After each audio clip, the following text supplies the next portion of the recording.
Hey team, Connor here from High Performance Academy, and welcome along to this week's webinar. So this week we're going to be giving a bit of an introduction to CAD using Onshape.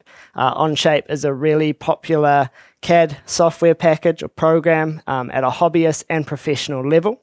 So we're going to start off with a bit of an intro to Onshape, a little bit more about what it is and how it compares to some other programs. Then we're going to jump into Onshape. I'm going to show you how to get set up and using Onshape, and then we're going to jump into Onshape and give a bit of a tour around the software and then model something, because I find that's usually the best way of describing how a software works and getting a feel for actually using the software. So Onshape, it is a cloud-based software, which means that all the files are stored in online.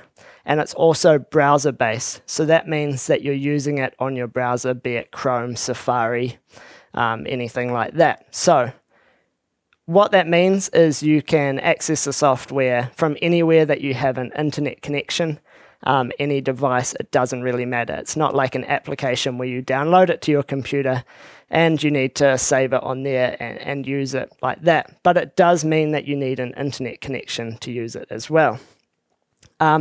What it also means is that no matter what operating system you have, be it Mac or Microsoft, you can use Onshape. It's not, again, like an application, like SolidWorks, for example, where you must have Microsoft to use it and it won't work on Mac. Onshape will work on Mac perfectly fine because it's browser-based. The other thing to know about Onshape is it is developed by, the developer in charge of it is PTC. So PTC is responsible for Creo. Creo is a very big CAD software that's been around for quite a long time, and it is arguably on par with something like SolidWorks. Maybe not as user-friendly, not as nice to use, but very, very powerful software. So that is the same company, PTC, same developer behind Onshape as well. Just a moment. Just having some problems with our streaming software. Anyway, moving on. So, Onshape itself is arguably not as powerful as, well, I'll back that up a little bit. Onshape is PTC's offering for a more hobbyist level, and it's also based around a file management system being cloud-based rather than something like the other offering like Creo, which is an application where you have local file storage. So Onshape in that regard is kind of more similar to Fusion 360 in its affordability and its ease of access, although Fusion 360 is of course application-based. So it's local on your computer, although the file management is also cloud-based. Arguably, there's not as many features as Fusion 360, especially when it comes down to something like CAM or computer-aided manufacturing, and simulation and generative design, although those aspects are included in Onshape. And Onshape will have 99% of any of the tools you'd need to model anything for an automotive project. In terms of modeling, it's right up there, and it's plenty powerful enough to achieve basically anything you want to. A lot of this just comes down to usability and interface, what you prefer, and the big differentiators between them being things like being an application or being browser-based. Just works for different people, so you just need to weigh up what are your priorities when it comes down to deciding between the software. In saying all of that, Onshape compared to Fusion 360 is arguably better for assemblies. So that's working with multiple parts, bringing them together. The user interface is a little bit more focused around that. Not saying in any way that Fusion 360 is bad in that regard. Each just have their different strengths and weaknesses. So if we look on my screen at the moment, I just have Googled Onshape, and we can click on the website here, or we can jump straight into the Onshape free plan right there. But we'll go into this here, and we'll just click on pricing, because that's the next point I want to discuss. So you'll see here there are some different offerings for the product, a free, standard, professional, and enterprise version. So free, obviously, no charge. Standard one, $1,500 a year, and then $2,500 for the professional. And if you want to go on and look at this for yourself, there is some really extensive list here comparing the offerings and what's included in each one. But if we look under the free version, up a little bit here, a lot of this is our modeling stuff here. And you can see all the ticks under the free version. So it's basically capable of doing everything that we need to there. But when it comes down to things like simulation, for example, and rendering and things like that, that's only included in the professional version. So it's quite an expense, albeit a lot less than something like SolidWorks. It is a significantly expensive investment to get the professional grade license. The key point here that you'll read under the free version is it says Onshape Standard is available free for non-commercial projects where all user data is stored in a public workspace. So this may or may not be an issue for you if you're just working on little personal projects and you don't really care who sees your files. Not a problem. If you're in a professional environment where you have like copyright sensitivity kind of things, you don't want people seeing your designs and copy them, that might be a bit of a deal breaker, and in which case you'd need to have a paid license. But I'll show you a little bit more about that in a moment, and it'll make a bit more sense. So we'll just move on from that. If you want to get set up with Onshape, it's basically just a matter of clicking here, sign up now, and you can go through that, enter your details, follow through, hit sign up. It'll send you an email and you need to activate it via the email, and then you can basically just come back to your server, come to Onshape, hit sign in, and you're away. So now that we're signed in to Onshape, give a bit of a tour of the software. So this first area is kind of like the equivalent of our data panel in Fusion 360, and this is just our cloud-based file management part of the software. So here, I don't use Onshape personally myself. We're using Fusion 360 mostly, so I don't have many files stored here, but under this Owned by Me section, this is where you'd have all your own documents. If you had more, I've just got one. And if we jump down here to public, we can see that there is, thousands of people's files, and these are all the public files. It shows who they're owned by. So if you're working on a free license, your files will be able to be found in here. And the tricky thing is someone's basically has to find it, so they need to know what they're looking for. Of course, if you name it, if you're working on something like this and you say, you name it a CRX wheel bearing adapter, that's probably going to be quite easy for someone to find. That might not be a problem. Of course, if it's a little bit more sensitive and you want to hide things a bit better, you could name it something completely different. For example, if we typed in here K20, hit search. Not sure how well this will work with the speed of the internet. We're having problems at the moment. Some of these things are going to be unrelated to the Honda K20, of course. It seems like most of them. But regardless, you could search in there maybe something a little bit more. There we go. We've got a K20 valve cover right there.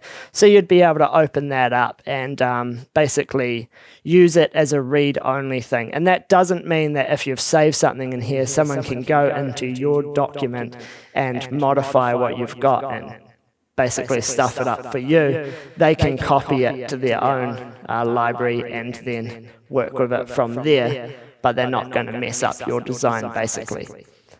So, anyway, moving on. If we jump back to the Owned by Me section and just open this rod end, which I've actually got here, and this will be the example. I'll show you how to model towards the end of the webinar.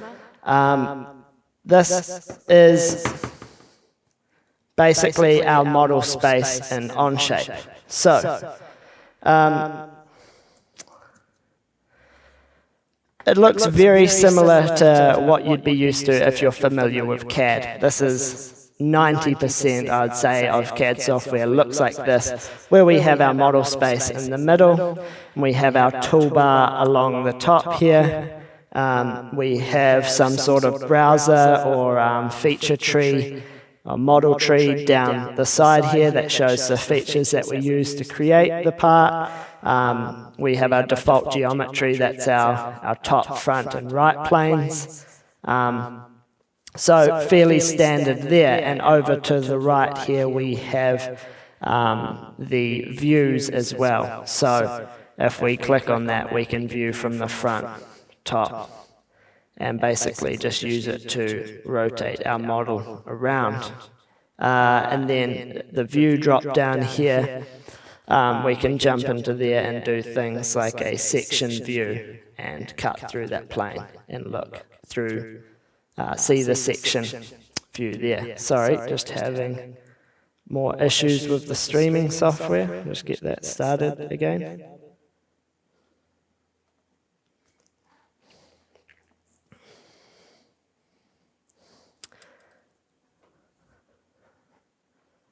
So back along the top of the software here, we also have our sheet metal tools. So if we're working on a sheet metal model, this is where we find them. So back along the top, similar to Fusion 360, if you're familiar with that, you can convert things to sheet metal here and use our sheet metal tools here as well. And then down in the bottom right corner here is our analysis tools.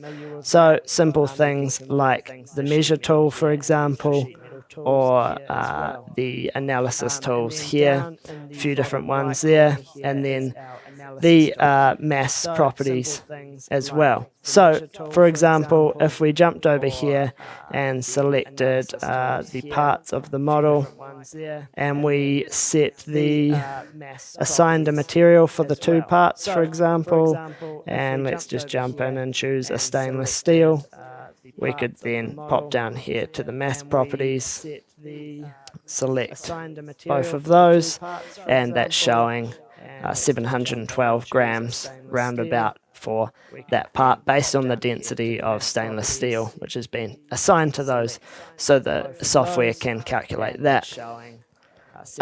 Moving on, down the bottom here we have these different tabs, and this is really one of the key differences between Onshape and other software. So a part studio is basically the standard design place. So under one document we can basically have multiple tabs, and the part studio is where we model the parts. From there, after that, we can bring them together in an assembly, for example. So we can model multiple parts inside the part studio, but that doesn't mean they're assembled or anything like that. We can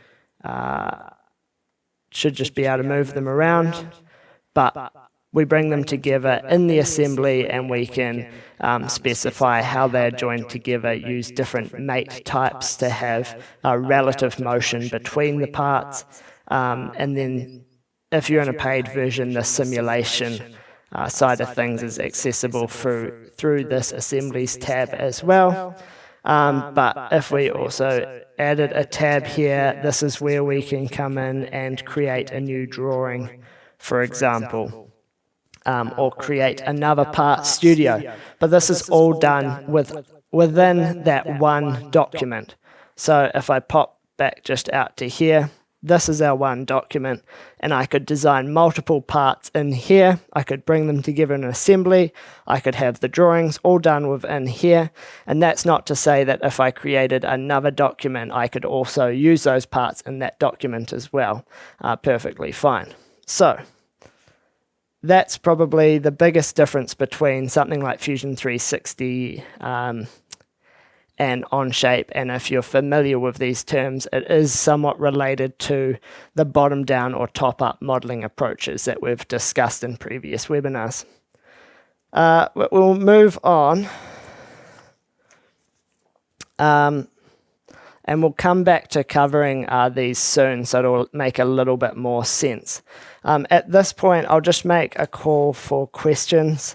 If you have any questions, write them in the chat now, and towards the end of the webinar, after we've covered the next step, I will do my best to answer them and provide whatever feedback I can. So in the next step, we will just model this part and the part that I've got modeled on the screen there, but we'll create it from scratch, and that should give you a better understanding basically of how the software works. And if you're familiar with other software, you'll see the similarities. So this part, if we look under the overhead camera, is essentially a rod end. So we've got a spherical bearing on the end here, which is encapsulated in this housing. This is all steel, and then this is we've got a threaded shank on it with a bit of hex as well, just to, I guess, be able to grip onto, so we can tighten up the lock nuts or whatever on this. And this is going to be used for our Honda City staff race car, of all things, in a lower control arm pickup point to the chassis, I think. So basically, it's two parts that are welded together. We won't model the spherical bearing itself, but we'll model the rest of the rod end and get started here. So if we jump back onto my computer screen and we just go create document, and we'll name this rod end Honda City, owned by me, and just hit create. And that will open it straight up. And we're just back in our model space now. So we can get started with measuring up this part and modeling it.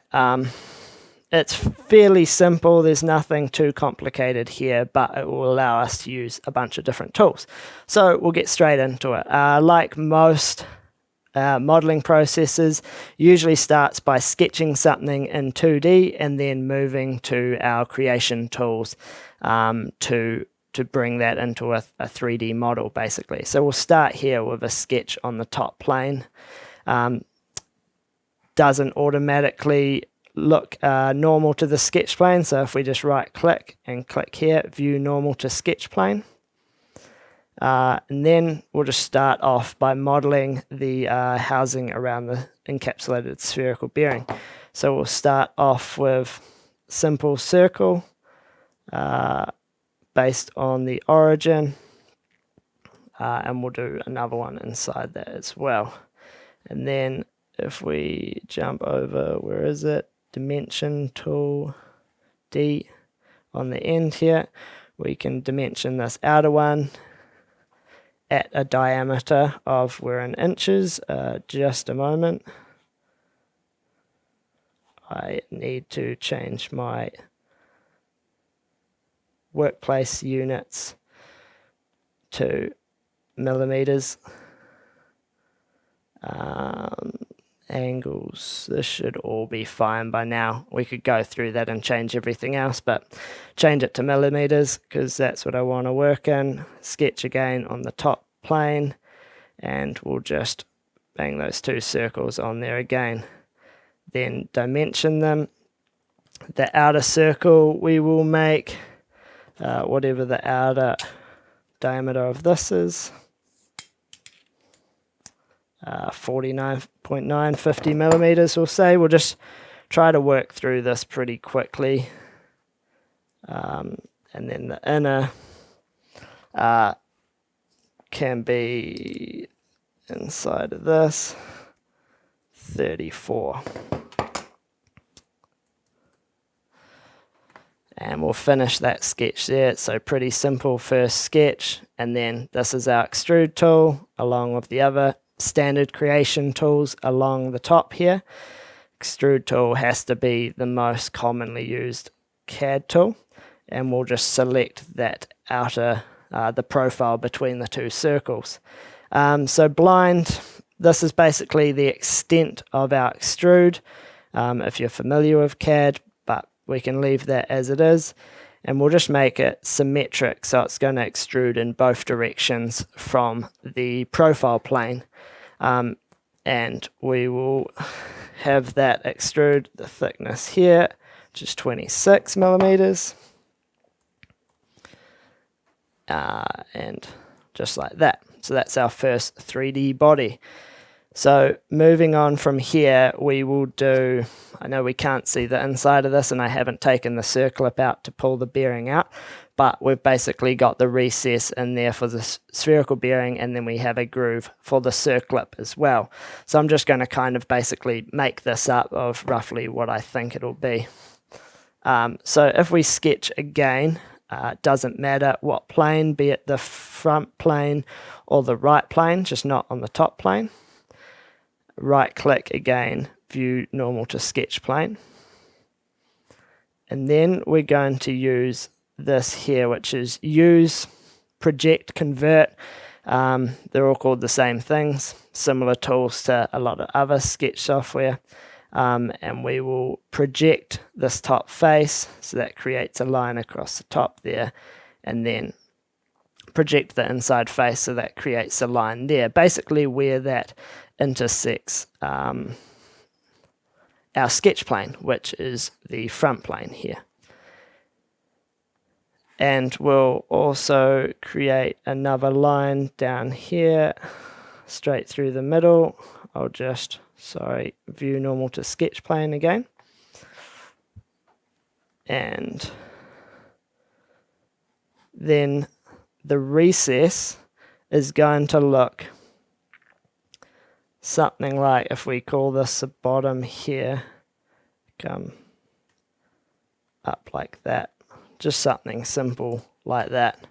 And then we can dimension this. So with most CAD software, when we are sketching, we want to make sure that our sketch is fully defined. And what that means is, if it's black here, if the lines are black, they're shown as fully defined, so they can't move.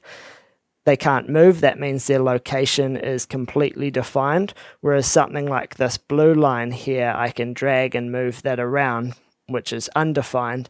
And the issue with leaving things undefined is that they can basically move by accident.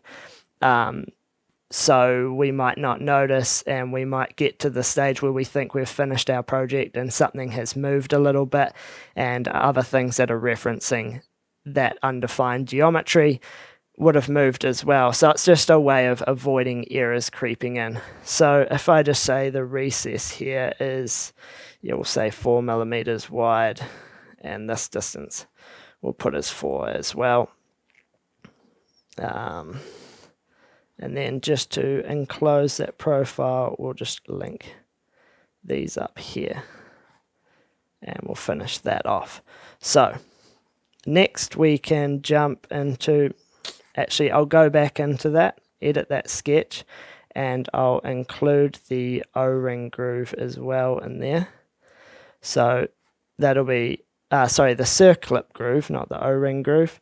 So that'll just be a small little cutout as well. And this might seem a little bit arbitrary because I'm setting this sketch up for a revolved feature.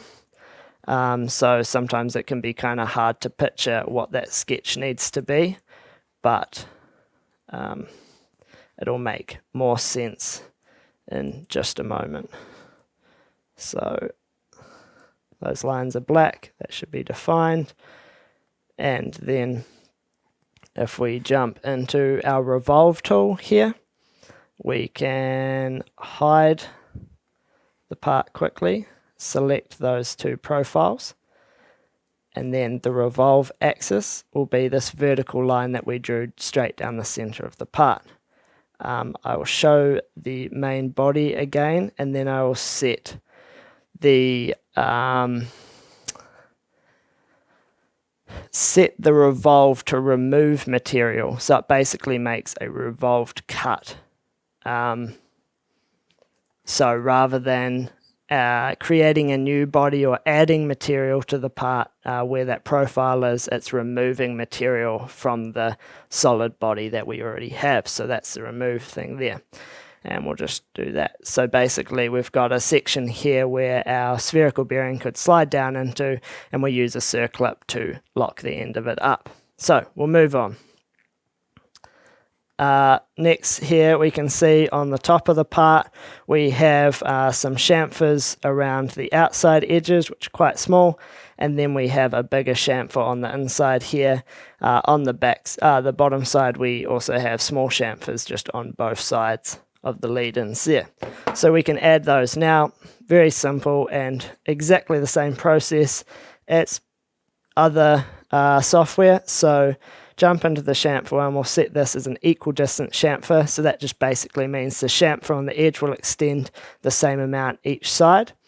And we will select the edges for the two bottom edges, and it's set it at 0.5, which looks about right.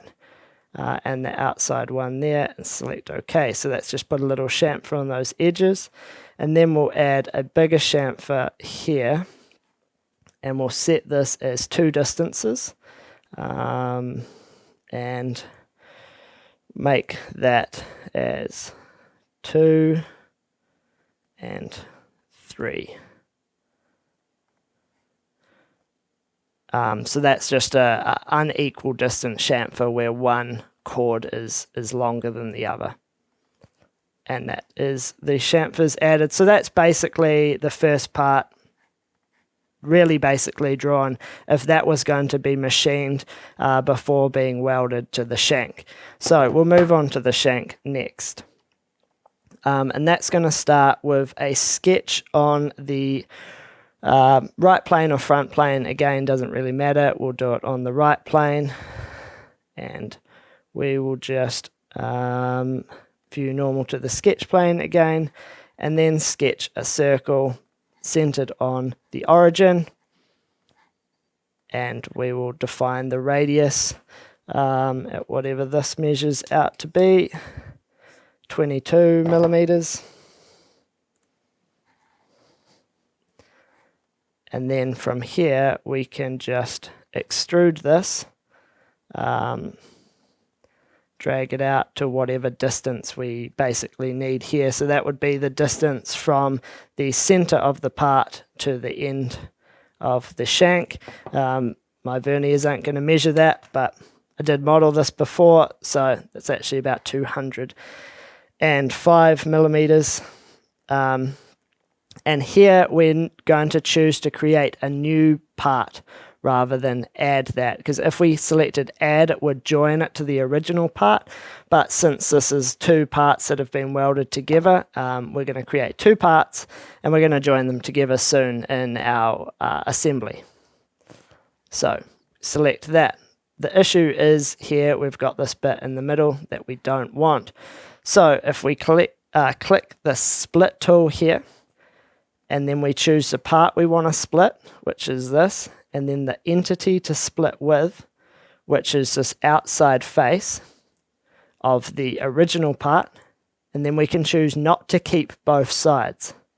So this is going to delete this here. We could flip this to delete the outside, but it's going to, if we flip this back, it's going to remove what's inside that there. So click that, and then now we have one part there and the other part there, just like that. So moving on, what we'll do next is add in the threads for the external thread on the shank there. And there is an external thread tool here. Just give me a moment to find it. Use the search tools, external thread. Oh, there it is. It's missing it. And we can choose the cylindrical edge of here and set that as ISO M22 is the size. We'll set the pitch as 2 mil, I think, which is the standard, and the length is 95. This is automatically filled it out to what it was because I'd already modeled this. And we choose to split the face here as well. If we select that, you'll see that it doesn't actually model the threads. I'll just jump back into that. I forgot one thing. I'm going to add a chamfer to that lead-in edge. It will do that at least. It doesn't actually model the threads, but it does split the face. If we wanted to model the threads, the process is a little bit more complicated. I will model them quickly now, but it won't necessarily be accurate to what the threads actually would be. But I'll show you how to model some threads if something like this happens. So basically, we'll start with a sketch on the front plane, which is normal to the cylindrical face here. And then we'll use the intersection tool and select where the cylindrical face intersects with our profile plane. Then I'm just going to change both of those lines that I created to construction lines, so they won't be included in our profile. I'm just using them to make another part, which I'll make now. I'm just going to sketch a small triangle on the edge here, which is basically going to be our thread cutting in. So if I dimension this to be, let's say 1.5 by 1.5, and then I can use my constraints, which are here, and I can set these two edges being equal to each other, and you can see that that is fully defined the sketch. So from there, that is the sketch of the profile that we're going to cut into the face, and then we'll use the helix tool, which I've lost again. So I'll jump back into here and search for it, helix,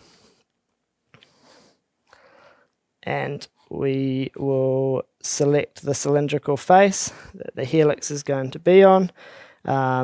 Input type we can do as pitch. We'll set the target pitch to 2 millimeters, which was our thread.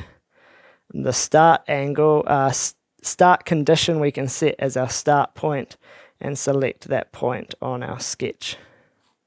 And clockwise thread, all that's okay, and that's just going to basically make a 3D sketch around the outside of that surface that is a helix, basically. So we can use this now as a sweep path and cut that thread into the part.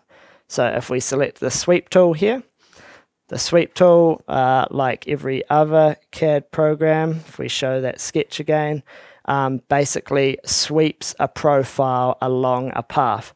So the profile we want to select is our little triangle, and the sweep path is the helix. And then we want to use the remove setting here to cut into the part. And then if we select OK, that basically cuts our thread into the part. And I know that's not accurate to what the thread actually would be, but that's just a really quick, simple way of showing you how that would be done. So moving on, the only thing left to do is to make this hex piece there. So we'll start with another sketch like normal on the right plane, and then we'll view normal to the right plane. And to make a hex, we click this circumscribed polygon tool, and we place that on the origin, and we want to have 6 sides on it there. And then we will just dimension that as 22 to match our diameter of the shank of the rod end. And because I put the top point of this in line with the vertical axis there, it's all fully defined. So the only other thing that I want to do here just for this certain part is basically change the circumscribed circle to a non-construction line. Just like that, because I want to use the profile for something, and if it's a construction line, I can't use it as a profile. Finish that sketch up, and then I will choose the circular part of the, be easier if I hide this. Choose everything inside there. I'll actually choose that as well. And I'm going to view that part again and basically drag this out. So I want to make basically a raised cylindrical section, kind of a boss over the top of the part where that hex is. Just a circular profile to start with, and then I'm going to cut the hex into it. You could just extrude it as a hex section, but if you actually look at how this part's been made, it was I guess turned up on the lathe at a bigger diameter and then milled to create the hex. So I'm just going to match basically what the manufacturing process would be, I'd assume. So for the starting offset, can basically come out here, starting offset off that plane. We'll give it a bit more, call that 50 as the offset, and then the depth, so that's actually how far the extrude goes. I'll call that about 35.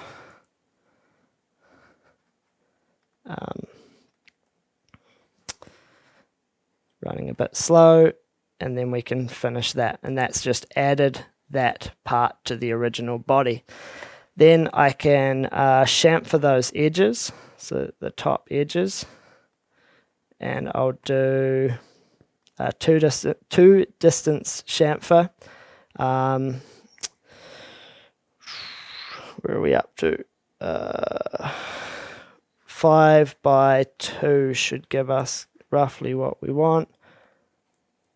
I've got those numbers the wrong way around. 2 by 5. Is that there, just so that transitions nicely into the face. And then I can jump back into that profile, view the sketch again, and then select these outer areas outside the hexagon profile.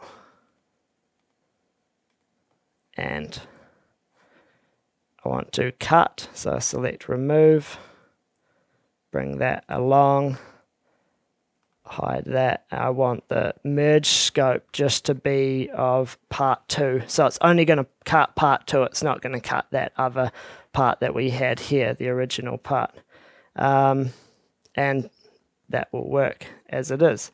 So view that again, and there we have, I can hide that sketch and hide our default planes, and that's basically the part there, more or less exactly the same as our sample here. So if we jump into, basically this is just the parts created in the parts studio, and it's not really formed with an assembly or anything like that. So we should be able to drag them. For some reason it's not letting me. If we jump into our assembly now, and then we select insert, we can jump into here, and from the part studio that's open, select those parts. So we can choose to bring in each individual part, or we can bring in the whole design as one thing, which is easier. So we'll just select that and click OK. then those parts we can set joints between them. So this is the same as assembly in any CAD software. In Fusion 360, they're called joints. In SolidWorks, they're called mates. In Onshape, they're also called mates as well. Although this method of doing it is a lot more similar to the Fusion 360 method, where we have these mate connectors. In Fusion 360, it would be called a joint origin. So it's, once you get used to it, just a little bit more user-friendly way of getting what you want, but I find it a little bit more tricky to get exactly what you need in certain situations where it's not so straightforward, basically, without overcomplicating that too much. But for example, if we wanted to select a revolute mate between the two parts, we could just click joint origin on the parts, and that would move them around. So those two joint origins coincided, and then we can hit here to play, and that will show you basically the relative motion between the two parts that allows for. And then we can actually just go in here and change to different mate types, for example, the ball mate type here. So if we did have a ball joint sitting in there, we could simulate a ball joint motion as well. We don't want any of that. Naturally, this is just welded together, so it basically just needs a rigid joint between the two. And the easiest way of doing this is selecting the group tool here and selecting these two parts and just clicking OK. And that basically just locks those two together. So did move that time. I don't know why it wasn't before. It's just lagging a little bit. So you can see now they both move together as a single assembly. If I just undo that a few times to get it back where it was. When you're working in assemblies, it's always good to click here and fix a part that so it's not all just flying around. Whether if you want certain points constrained, it's good to just ground one of the components. It's called ground in Fusion 360. It's called fix in Onshape. It doesn't matter. They both do the same thing. So yeah, that basically wraps up a little demonstration of modeling. I know there's a few steps there, but hopefully that gave you a good idea of how you'd model something in Onshape. And if you're familiar with other CAD programs, you'll likely pick up on some similarities there. And if you're not familiar with any CAD software, take my word for it. That's basically the same method, the same tools that are used in every software, that just the user interface looks a little bit different. So I'll jump into some questions if we have any. And try to help out a little bit. Corsa Instrument says, my last experience with Pro E was with Wildfire version before Creo. It was fairly cumbersome to convert a 3D model into an engineering 2D drawing. Has that gotten better with Onshape? So I personally haven't really done many technical drawings with Onshape. I know what you mean with Pro E. I used Pro E all through university, and then in my first job as well for a couple of years out of university. And once you get used to it, it's fairly powerful, but it's definitely not very user-friendly. Has that got better with Onshape? If we had this part here, just jumping back onto my screen, and we just choose to create a new drawing here. Haven't been in here at all yet, but let's just look at some templates. A3 ISO template, and just open that. See how we get on here. I'd say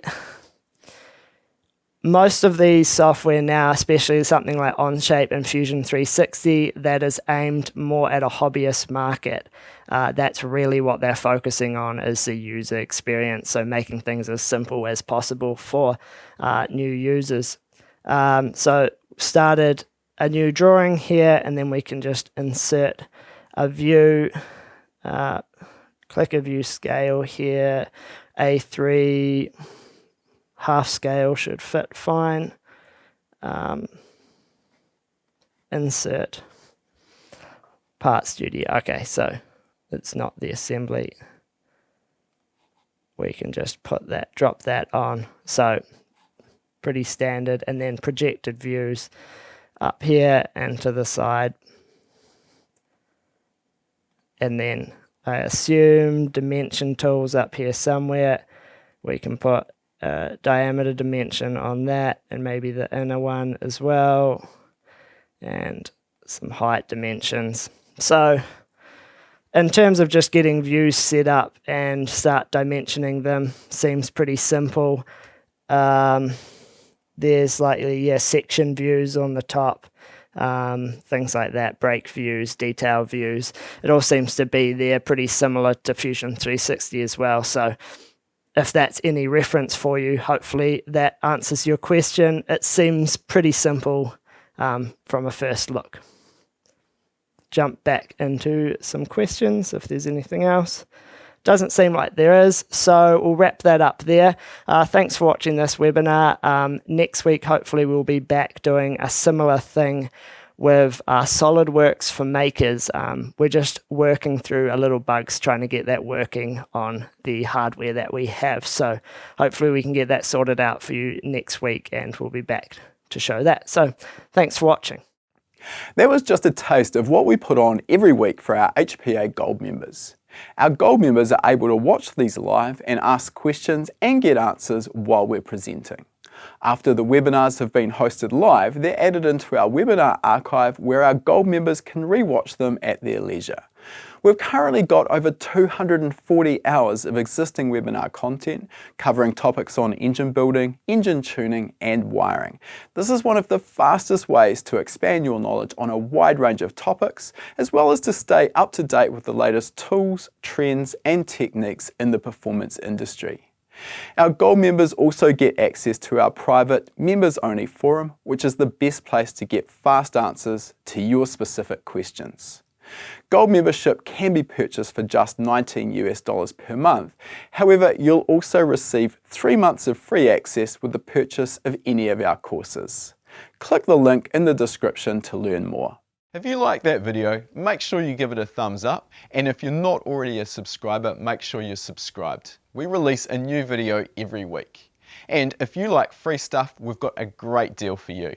Click the link in the description to claim your free spot to our next live lesson.